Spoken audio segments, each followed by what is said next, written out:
everyone. This is Auto Fixation. This is Lark. And Kimberly. That's right. So we are back today. Um, wow, we a lot of things have happened over the weekend. Um, you know, Iran, President Trump has done other things. We've just had every day you wake up like, okay, what's going to go wrong or right today? So this show is called Asphyxiation because we confront the lethal like triad of oil, cars, and war. I mean, it's connected. It doesn't seem like it, but it is. Our addiction to the automobile isn't just a lifestyle. It's the engine of the empire, binding our lives to global violence. And we kind of see that vividly this time. So today we're kind of like dissecting how oil fuels both cars and endless conflict and why some anti-war factions are inadvertently accelerating the crisis they claim to fight. And with that, Kimberly, we're going to kind of talk about like we spend like 20% of our monthly income on car related costs. This is per Streets blog in 2024. Owing to inflation, it might be more now, but we spend 20% of our monthly income on car related costs. And like how, for you, like, how does this like this dependence look like lock us into this global system of extraction and warfare? I know that's like a big question, like, oh yeah, so now you're part of the war machine. Did you know that? But it is like it we all are. Like if we drive a car, then we technically all are because we're feeding that need that the war machine is trying to obtain, which is oil. And it's not possible for much of the United States population to go without a car or to decide to boycott using their car because of where they live versus where they work. A lot of people, like when I lived in more rural areas, I used to have to drive up to 45 minutes to get to work. Many of our homes rely on oil heat. People aren't in a financial position to upgrade to something green or electric. And that keeps individuals reliant on voting for politicians that speak to power over oil, which is really power over the Middle East, which is code for oil rich. Yeah, that was a pretty much more extensive answer than I would have given if someone had just asked me that on the street. But you're not a person on the street. But here's the thing. I mean, it is just amazing because I always have in my head, not that I try to be a person that judges people, because I'm okay, I am. I'm a person that judges people, but I try not to. But I used to see people go to like see people drive to anti-war protests. And I'm always was kind of like I'm like, do you not see like the irony that you are using your car in order to protest using your car? That's essentially what this all is about. I've always said, like, I don't know how you could be anti-war and still into driving your car. But cars in the US symbolize freedom. And we talk about the military industrial complex and how it's horrible, like those of us who are progressive. But the US spends $81 billion per year per CNBC and Secure Energy. I got that information there, to secure oil routes. So our cars are essentially underwriting violence. Um, and like, can you be like, do you think, I mean, of course, like I said, this is going to get into that kind of purity type thing. Like, oh, can you be like anti-war and you like, you don't want the industrial war complex. You have a problem with it, but every day you get in your car to, some people, they need to. If you live in a rural area, a lot of times you need to. But if you live in certain areas, do you actually need your car to go grocery shopping? In New Jersey, yes. Well, I think that it's in New Jersey, yes, you absolutely have to have a car even if you live in a more urban area. It's really hard to get around with public transportation here, even in the area that we live in that is supposed to be a robust area. And I think that we as United States citizens need to understand that our automotive freedom is written in the blood of United States soldiers and the people of oil rich nations.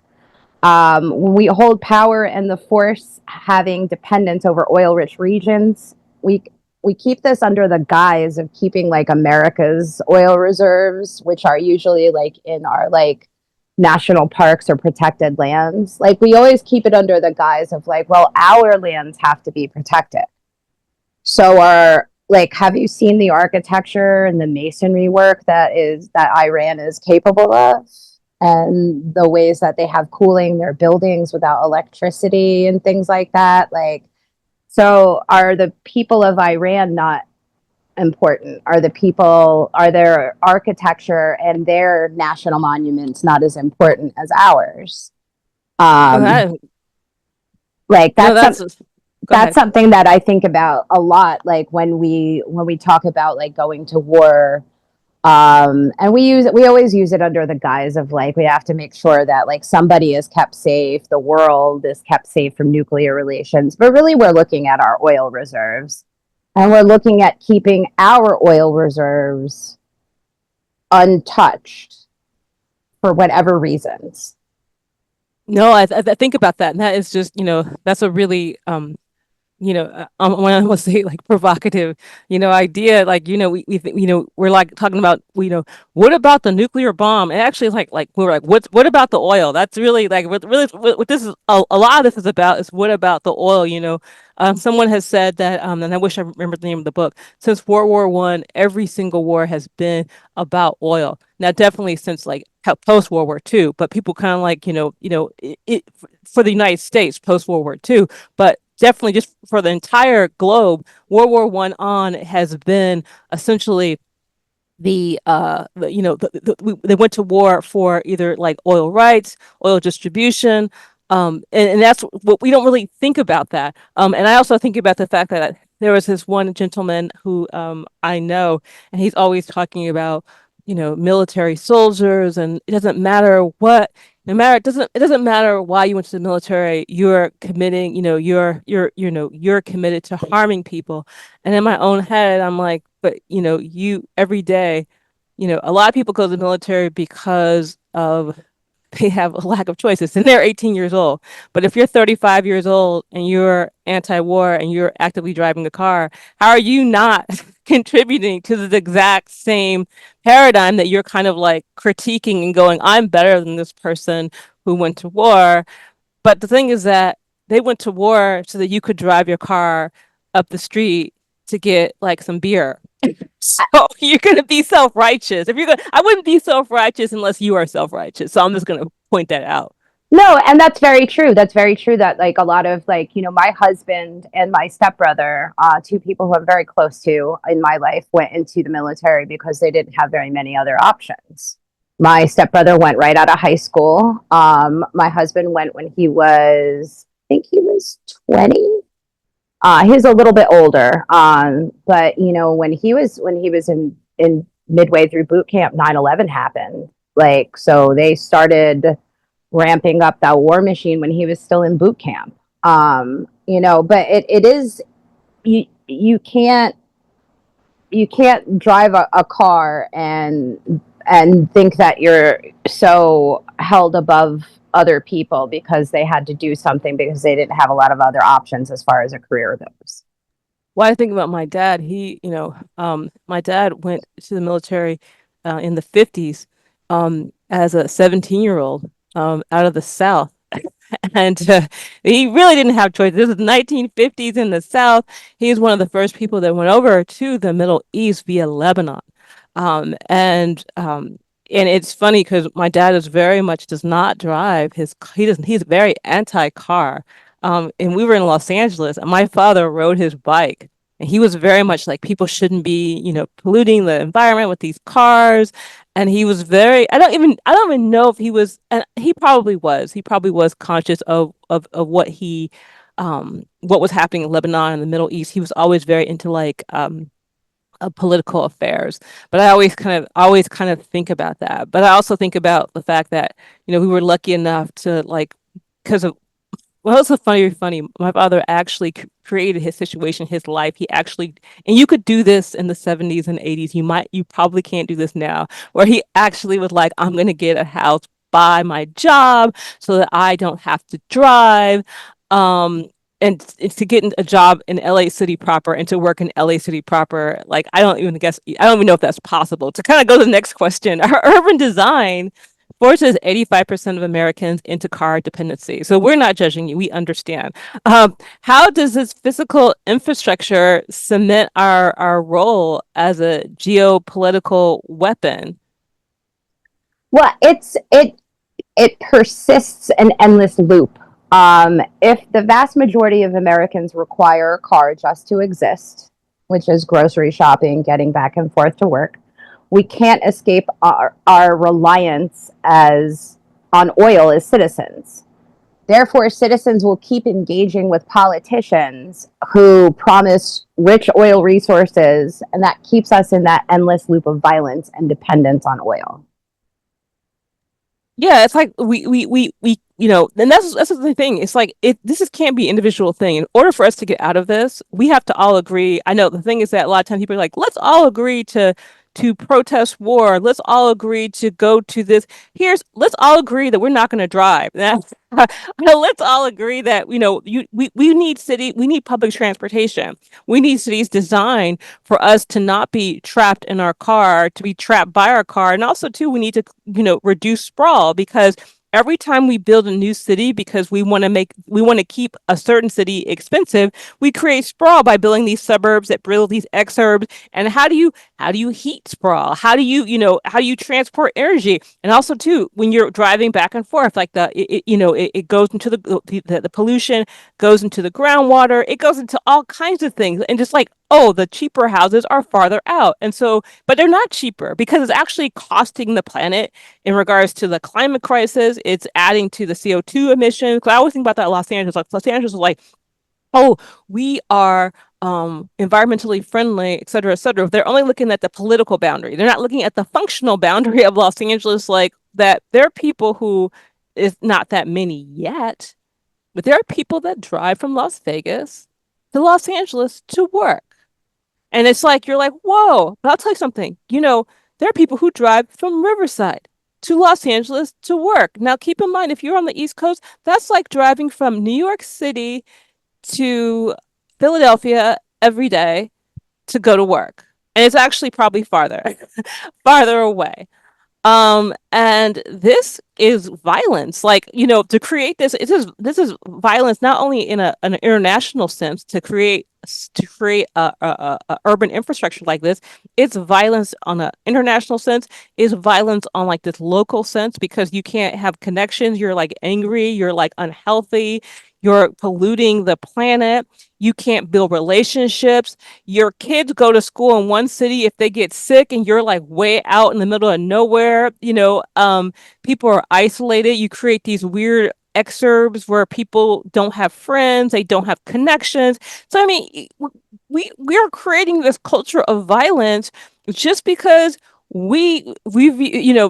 at one point they viewed places like New York City, which is actually very environmentally sustainable. People in New York use less energy and less gas and less oil than people in, earthy Colorado or Boulder or earthy hippie Santa Monica. You would think like, oh, I have to say, when I moved here from the East Coast, when I moved to the East Coast from the West Coast, I was shocked at how um adamant you guys were about the recycling thing. People are like, really? They're not doing that in LA? I'm like, not like you guys.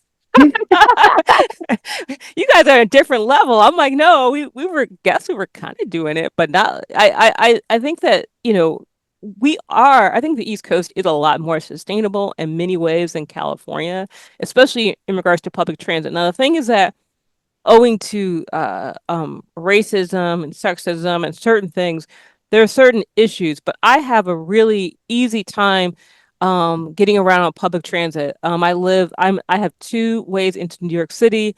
I can get into Newark on a light rail. I can really 5 minutes away from the light rail. I'm like 10-minute walk away from the heavy rail.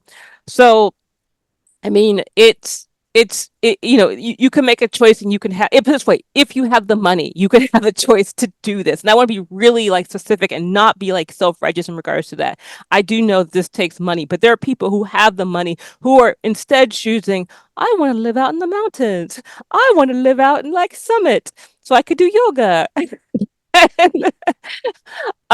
And things like that. And then I'm just gonna like move to the next like our next topic where we talk about a lot of like and you actually brought this up first, Kimberly. We're talking about Iran and like nuclear, and I apologize if I'm saying it wrong, but we talk about Iran and nuclear capabilities, but really Iran holds the fourth largest oil reserve, and this is per EBSCO, in the world.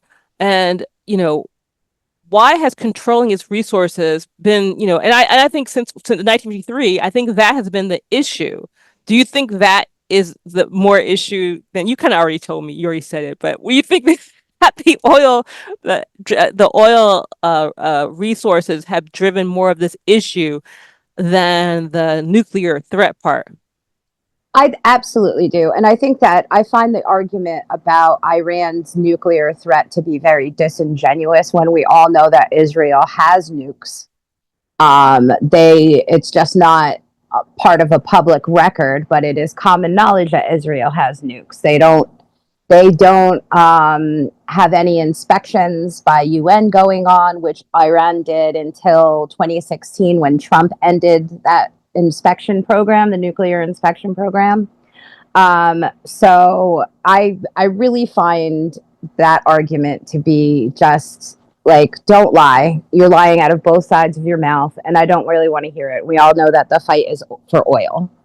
Yeah, and I think that, here's the thing. I don't know if everybody knows that's really the fight. I don't know if everybody really gets that's like, because I think people are kind of like, well, what about, but you know what though? Maybe some people do. And that's kind of like, we all have to kind of pretend like this game is happening so that we can continue, like, another interesting fact about oil is that 1 barrel of oil is 11 years of human labor.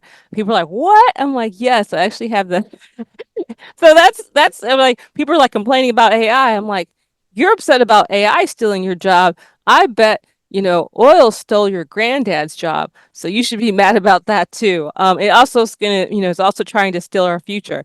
Anyway, so sanctions on Iran artificially suppressed 2.8 billions of daily oil production. How does this economic warfare protect the car oil status quo? We're just gonna kind of talk about that. Do you have any ideas on that? Because I I have some. Go ahead. I tried to research this, and this is actually something that I wanted to bring up very briefly, even though it's very off topic. I'm finding that like AI slop is just permeating the internet. Like it's just everywhere. Like I really couldn't find anything helpful to like help me even understand this. Like, other than like I found that it keeps oil prices artificially inflated. And of course, Iran's oil is outside of Western control, so that's why the Western nations have put sanctions on Iran's oil. Yeah, yeah. I mean, but here's the thing. Here's the thing, and here's something I think is really interesting. People are like, "Well, isn't like in a way that the oil being higher, like, isn't that like a good thing?" Because then the people will be like, I can't afford this oil, blah, blah, blah. But the thing is that because it's like an artificial type thing, what happens is the countries that benefit from it, like Saudi Arabia, which I don't understand why we never talk about Saudi Arabia. So the countries that benefit from this, or the country that have that they're getting more people to buy their oil, they can actually they get because they get this money because of the tariffs, they can actually lobby against policies favoring alternatives. They can like they invest in a marketing campaign defending like fossil fuels. So it's like it's weird. I know it's like weird. Like how do sanctions end up hurting alternatives? And I'm like, because it's like the people who are getting the money now are able to actually, they're getting so much money because we're still on oil. So we still have to all drive. Like I'm spending 20% of my income, you're spending 20% of your income per month. So, they have the money to put a propaganda campaign together that we can't challenge. And I think that, the rest, I like I said, I brought that up just to say that, to just talk about the weird propaganda money situation that we have kind of like going on. And then it's like, you know, yeah. So essentially, Iran becomes like this thing where it's like, okay, we're gonna, like, if you don't come under our control. Also, too, I think Iran's oil is nationalized, which is different than a lot of other people's. It's like national, so it's like it belongs to the people. But like I said, here's the thing: I do not feel definitely, no war with Iran, but also to the same time, some same token, Iran's not like, okay, these are like really nice people, blah blah blah, whatever. I mean, it's I don't want it to be like some kind of Pollyanna thing. No one's perfect. No one's perfect. It's not like, well, the U.S. is just, well, we can be like different levels of bad. No, we'll say that. But doesn't that do the whole Superman, like, these people are all good and these people are all bad? We don't want to say that. That's not like, we can recognize that this is going to hurt the people of Iran, Yeah, while also recognizing that they live under a theocratic, tyrannical government. Like, yeah, and that's another thing that I find like so like disingenuous about MAGA right now, is that they're like, we're going to go for regime change because the way that they treat women in Iran. Okay, well, you literally just cut a baby out of a decomposing woman's body who was kept on life support. So I really don't want to hear that argument from anybody. yeah. Yeah, it's we, at this point we're in a very, we're not really, just hypocritical decision. That's not what you care about. Here's the thing: it's okay for you to care about that, but that's not what you care about. Like, you specifically, you people from MAGA, that's not what you care about. And there are people who may actually just care about that's like and this is what we're talking about. We're going to start talking about the anti-war groups, not, just briefly, and and being disingenuous in your argument. And first off, I'm going to say this because I want to put it on the table. um uh Peace Action, their pack, did endorse Biden and Harris in 2024. I will say that their pack did. You wouldn't know that from what was on the ground. You wouldn't know that from all the things that were going on.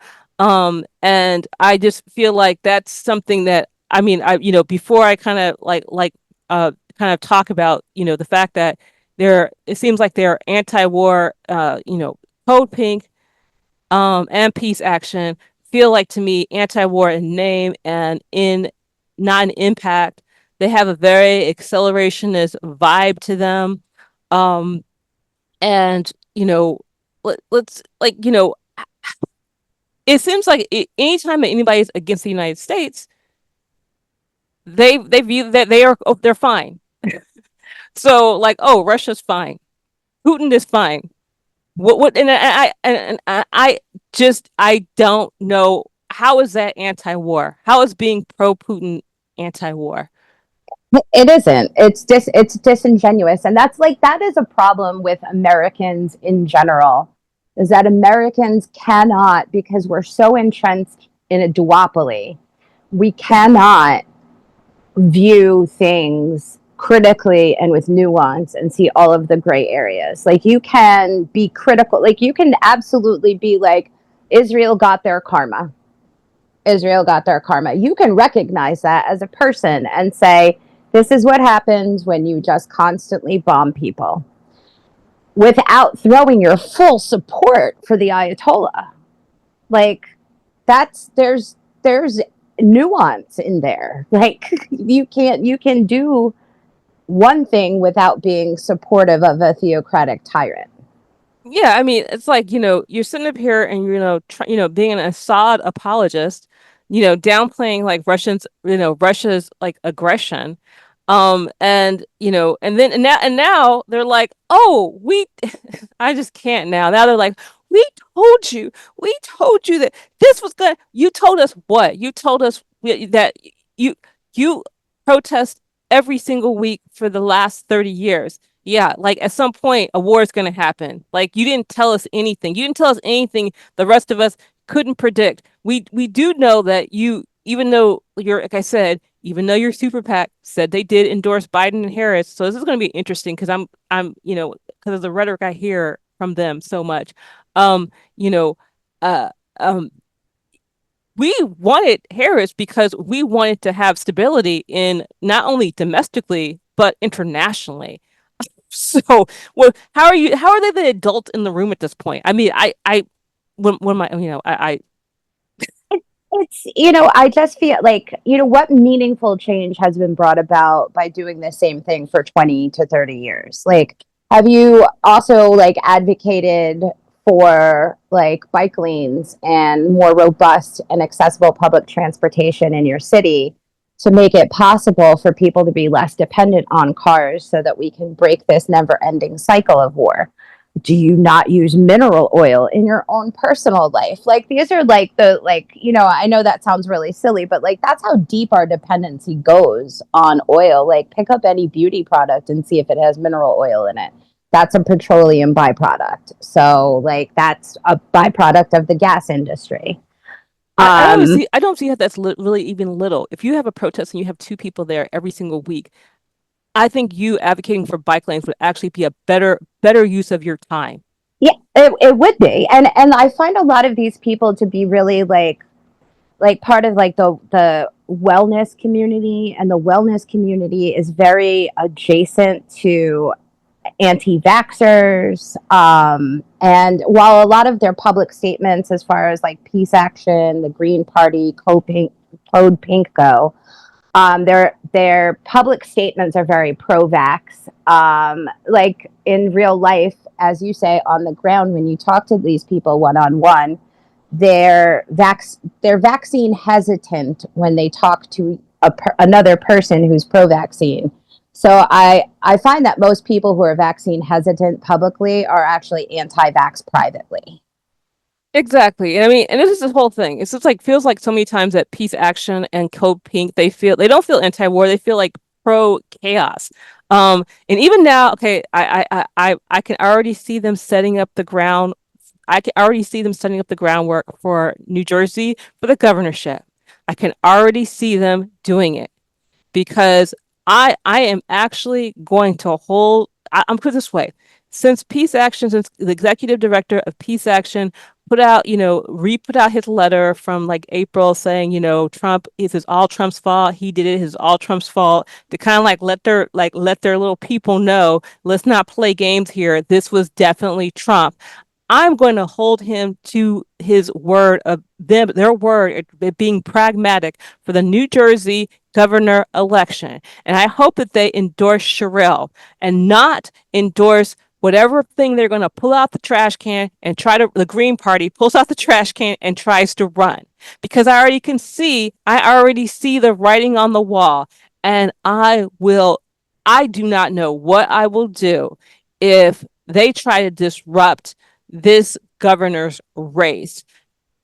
If Peace Action, Code Pink, if they come out for New Jersey and endorse that third party piece of trash, questions that way, I will lose it. Because it's like if you want to be pragmatic, show your pragmatism, show your ability to be cooperative in these upcoming crucial elections that are going to decide if we essentially become, permanently are stuck under this authoritarian nightmare.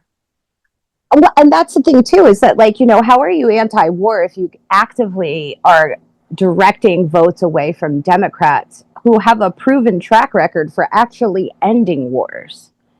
Not only that, but they believed Trump when he said he was anti-war. Like, come on. Like, who believes anything that comes out of that man's mouth ever? Like, I don't like this like cherry picking that people do of the lies that come out of him and say, but he said this. He says a lot of things. A lot of things. I mean, and that's the whole thing. And I think here are some like little tidbits that you guys should know in regards to the Putin thing. Putin is viewed by some on the left as a communist. Okay? He is not a communist. He is nothing like a communist at all. But because he's in Russia, he's a communist. So think about World War II. They were communists, the Russians, the USSR. And so they were fighting the Nazis who were fascists. So now the connection is if you don't like Putin, then you must be a fascist like the Nazis. Like, and these are the kind of, and now their new thing, their thing was, you're like, well, how were they saying that he was a peace president? Because in some groups on the left, if the United States isolates itself, then that will be a more peaceful United States. So all of this stuff is based on weird little fantasies that they've made up in their head. People Like need to get off the internet. they really need to get off the internet because they're literally going to kill us. People need, no, seriously, like people need to get off the internet. Like my husband's Facebook got permabanned like 2 months ago, and he said that like his brain has just been so much clearer, and like he doesn't spin down those rabbit holes. Like that's what people do, they spin down a rabbit hole somewhere on Reddit or on TikTok or something like that, and they follow this all the way, and it doesn't end because it's the internet. It's not like a book or a magazine or a newspaper that you're going to put down after a while. It's the internet. It's infinite, so you can go into this rabbit hole forever and then come up with these, hey, by the way, everybody, Putin's a communist. Yeah, he's bringing the USSR back. It's like, oh, that's funny. Can you please explain that to the gay and trans people that live in Russia right now in desperate fear? No, I mean, and this is very, and here's the thing, it's like this picking and choosing who's the bad guy, who's the good guy. Again, I'll say again, I am very confused at why Saudi Arabia has never gotten any blowback about anything. And I'm just like, how are they okay? How in this entire game on this game board, how are they okay? How are they avoiding any critique from anyone? People, not only that, people are going to vacation. I'm going to Dubai. What? That's just wild to me. And also too, it's like every time something happens, like in anytime something happens in regards to a war, they benefit. They benefit. These like oil autocrats benefit. They benefit, and they use this money. They use this money to oppress people, to oppress women, to like do all kinds of oppress people who are not in power, who are not part of the hegemony, whether that whatever that is, whatever that looks like in your country. I know I'm using people like, well, you're just using like, Western feminism, blah, blah, blah, whatever. I'm like, I'm not, because there are people who are feminists everywhere in the world. There are Iranian feminists, there are Saudi Arabian feminists. So you kind of going, well, we can't talk about this because, and I think it's another issue I've always had with like certain as a progressive person on the left, like, oh, I can't talk about other people's oppressions or oppressions that don't affect men. If you don't, it's like if it's not something that impacts like a straight man with a penis, then it's not a Well, real thing. It's then we not can't real. talk about anything. Yes, it's a distract. Yeah, exactly. That's what it turns out to. And like everything else is a distraction. Just like you're just looking at through a Western lens. You're just and I'm like I've read work by these feminists. I've read like statements from people who have been oppressed, but we can't ever talk about that.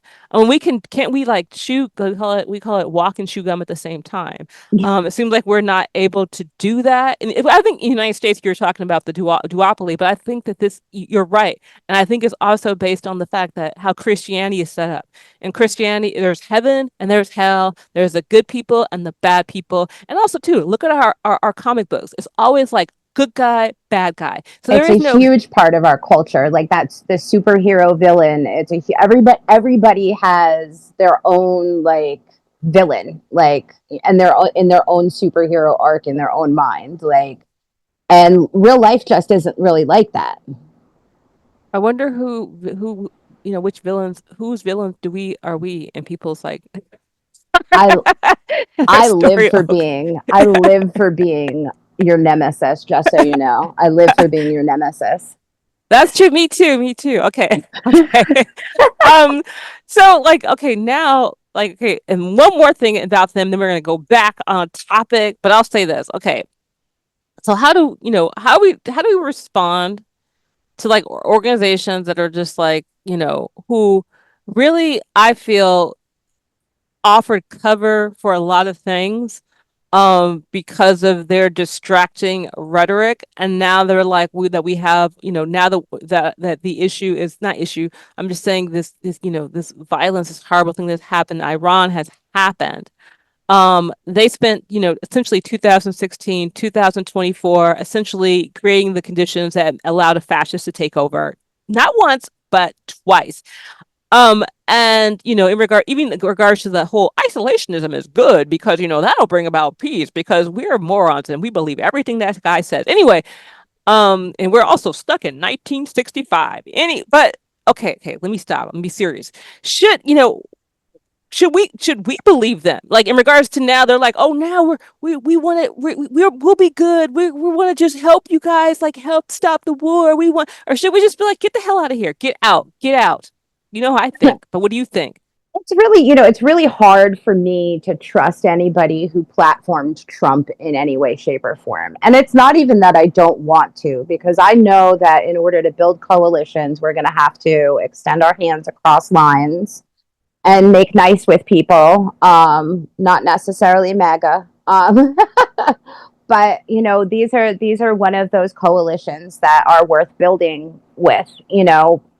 But it is really hard for me to like look and be like, how do I know I can trust you? How do I know I can believe you? You've already proven twice now that I can't. So you got to really show me I should trust you, that I should believe you, and that we should work with you. And I think how we do should they use do that? I think we should use the New Jersey as a test to see who they endorse, see who their pack endorses. To me, if they endorse Sherelle, because we actually need that pragmatically, we need that win. If they can do that, then I will consider that maybe all of them are not. I will consider that maybe some of them are pragmatic. We'll say that. I'll use it using a positive way. We'll still consider. So, just so you know, Peace Action, you got one chance for the New Jersey election. We're expecting you to endorse Sherelle because really, come on now. Whoever the Green Party's running, I already know who it is. So don't do it. Don't you dare. Anyway, Don't do it. Just don't don't do do it. it. I mean, this is like what I said several podcasts ago. Look to the French. The French are awesome. Look to the French. They built coalitions and united their left wing governments to keep out right wing fascism. We can do the same here in New Jersey. Exactly. Okay, so moving on from that. So, free public transit could cut US oil use by 40%. Can divorcing from car culture defund petrol imperialism? I need to like start using that word again. Petrol imperialism. I like that phrase. That's a good band name too. It is. I think free public transit isn't just possible. I think it's something that we need to begin to actively advocating for, especially with the economy in shambles the way that it is, and people losing work. And I think we really need to start seriously putting the pressure on our local governments that they need to invest in our public transit systems so that it's more accessible for everybody that needs it. Yeah, and this is not even about like just, oh, if people can't afford it. This is about our climate. We need to be like really concerned about what is happening with our planet. And the whole thing is, a lot of times they just think, oh, what we'll do is we'll just have electric cars. Okay. Okay. Look, as you know, I don't know if some of you who follow me, I almost got run over by a self-driving Tesla in a Costco parking lot. I almost got run over. Can you believe that? Wouldn't that have been some kind of ironic thing if I had been killed by a Tesla in a Costco parking lot? No, Trader Joe's would have been better. That would have been more like ironic. Yeah, or Whole Foods. No, that would have been the ultimate. If I got run over in a Whole Food parking lot in Santa Monica by a self-driving Tesla, that would be like some kind of like horrible story or poem or something. At least it wasn't a cyber truck. Oh yeah, yeah. You know what? That's true. That's true. But you know what? Here's the thing. It's like also too, we have to be worried because it's like, okay, we're getting rid of the fossil fuel people, so now we're gonna, bring in the lithium and cobalt empires, for the clean energy. So we're gonna go into like a new indigenous people's lands, because everybody, I've got to talk about this one day. We're gonna talk about the whole term indigenous because I, is an indigenous just for and if you can be, no matter where you are, you could be indigenous. You could just be indigenous because that just means where you're from. But we'll talk about that later. Anyway, so I mean, if we start going into like cobalt and like lithium, creating cobalt and whatever to make lithium batteries, we start doing the same thing we did with oil, then we're going to start creating, we're going to actually start creating green imperialism. And I think that the thing is that we want to start, getting away from, viewing the earth as like a means of production. Like we share the planet. Like we shouldn't be exploiting it and like essentially harming it by digging in and trying to take like, its resource and then try to cause people like pain. And now I'm just really getting off topic. But okay, anyway, so There, um go there's ahead. when I looked into that, there's a lot of research being done into battery storage, Hmm. like alternate battery storage that doesn't require any kind of mining or anything like that. So that's, and in my opinion, that's where most research money, as far as like energy, should be going, is into long-term storage for solar energy that is clean and efficient to produce and doesn't require like strip mining or people to be displaced. And it's possible. They're already making things that, once they pass more tests and things like that, could be mass produced and could bring about energy revolutions if we invest in it. Exactly. I mean, and I think like kind of like with that, we should kind of like, wrap it up because we're kind of getting to that 30-minute mark. So, I mean, okay, if cars, we always look at cars as freedom, and that's kind of a lie, because I don't feel like I'm free in my car. What would liberation look like if we didn't have a car? Like what were our okay, and that's a really big question. So what our city looks like? What how do when we don't if we no longer had a car, what would our city have to look like in order for that to happen? They would have to be well planned, walkable, bikeable cities with robust public transportation, both light rail, heavy rail, and high speed rail like connections. So that you could literally just walk out of your home, get on a bike, and within 5 minutes be at a train station for whatever you need to be going to. Yeah, and it can't be like torture because if it's like torture, we're just not gonna do it. It's got to be good. It's got to be not like oh we're making kind of like I always think about carob cookies, which were my mom tried to tell me they were chocolate chip cookies and they were not. And even to this day, I refuse to eat carob cookies. Like I don't need that in my life. I don't need a carob cookie. And it's like we need to make public transit like taste good, not, or we need to just be honest. It's going to be different.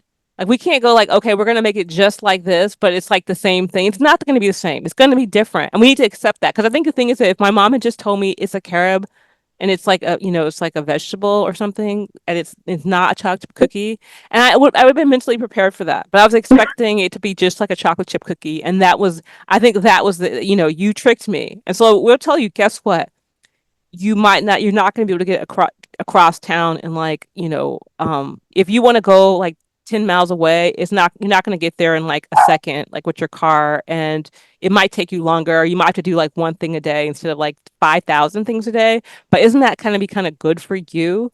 um and also too, I'm going to say like one last word on war and the anti-war movement. Like I feel like we need a intersectional anti-war movement that kind of looks at that's more holistic and more pluralistic, and opposes all forms of like oppression, whether it be like imperialism, militarism, whether it's in the US or Russia, or whether it's oppressing women or oppressing a minority group or oppressing a marginalized person. Like it anti-war needs to be war, or even like think about it this way, think about Bretton Woods, and their the economic violence that is, put onto the developing world against, via the, developed world, we essentially put people in debt. We take their resources and then we say you owe us money. we that the anti-war movement needs to be involving all of that. It can't just be just this one. It can't just be about chaos, and it's almost seems like it's almost just about chaos. And with that, like, is there anything else that you would like to say? I agree with you. I think the anti-war movement must needs to be much more intersectional and much more holistic, Yeah. and then we can maybe actually make some progress. Yeah, and I think that we need to, like, the anti-war movement needs to also connect with the I hate being saying the word like anti-car, but we need to connect because, if we could get off of our reliance off of these, cars, we could actually see a path forward. And I don't mean like replace it with an electric car. I mean, really, if we could get off of cars, we could all actually, we did a boycott. We could boycott. We could be like, we're not going to drive. We're not going to drive. No one's going to drive in the United States because if you're willing to kill people for this, we don't want to be part of this. We'll go to work, but we'll just have to walk there. So it's like they'll have to change the system. You're like, oh, everybody's walking to work today because we're abandoning oil. I think it'd actually be kind of a cool like little thing. That could be part of that could be a part of a larger general strike. Also, like Yeah, like also roping like your car into it if you have to get around and do anything, use public transportation. exactly. I mean that would be amazing. All right. With that, folks, be safe, work with your neighbors, share sugar, and do all that stuff. All right. You guys have a great rest of your day. Thank you.